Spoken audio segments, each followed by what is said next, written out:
I wanted to get your take, just straight up and down, as to whether you think you are contributing to short-term behavior or long-term behavior.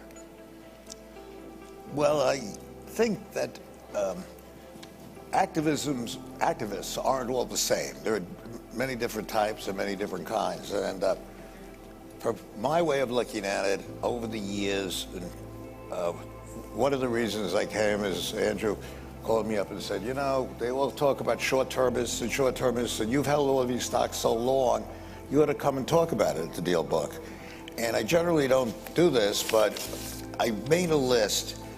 I'll just read it very quickly because nobody wants to hear me read anything. But you look at the companies that we bought over the years. I'm surprised myself about the long-termism that we do. So ACF, I own 31 years. I hate to admit that I have these stocks this long, 31 years. And then I looked at American Railcar Industries, 23 years. Federal Mogul, PSC Metals, 17 years. Federal Mogul, 14 years. Viscase, 14 years. Exo, 14 years. Vector, 13 years. American Casino, 11 years. National Energy, 11 years. West Point, 11. And it goes on and on. We, and many activists, are not short-term oriented. I can't say all of them are. It depends. I mean, if you have partnerships and people want to get returns, I guess you have to be somewhat short-term oriented. But the real money that I made over the years is holding companies for 7, 8, 9 years and keeping them. I look back, we bought casinos, and you got to buy them when nobody wants them, really. I mean, that's the real secret. You buy things. It sounds very simple, but it's very hard to do. When everybody hates it, you buy them. And then when everybody wants them, you sell it to them. And that's what we do. And we go in and we clean up a company. There are many companies in the country that are very well run, but many are terribly run. And you don't have corporate democracy. You still don't. So you have people that run companies that aren't bad people, but shouldn't be running the companies. They're way over their heads. Or they have different agendas.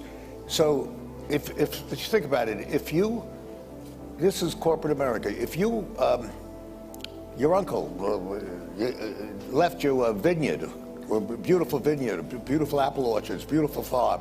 He left you the vineyard, said, congratulations, that's great. You're going to be on the vineyard, you're going to enjoy yourself, have all this money rolling in. And then 8 months later, you see your friend. I see Andrew. I said, what happened? How you doing? Terrible, terrible. I said, well, what's the matter? He said, oh, the vineyard's okay, it's nice, but the manager, the guy that manages it, he plays golf all day. He has a plane that he rents for himself and his parties for his girlfriends, and he really doesn't do any work, and he sells little pieces here and there, and he won't give me any money. I said, what are you, crazy? Get the police and kick him off. But that's corporate America for a lot of it. You go to corporations, and this is how they act, and they believe that they own these companies, and they don't really care. And the reason I made so much money over the years is that you hold these people accountable. And it's amazing. And some of these boards are good. You know, the boards are usually buddies with the CEO, but a lot of them listen to us after you get there for a year or two. And the reasons we make all this money, not I'm a brilliant stock picker. I don't think anybody is. I think that we get in, we find that there's problems, and it doesn't always work. And it doesn't work you have to wait many years at times.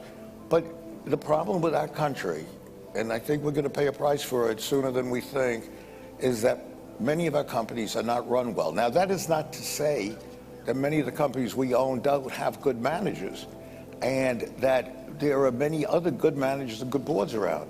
But if you ask me the future and what we think here, that we're walking into a minefield with what's going on with the Fed. I mean, we can go on and on about this, but I think we got problems.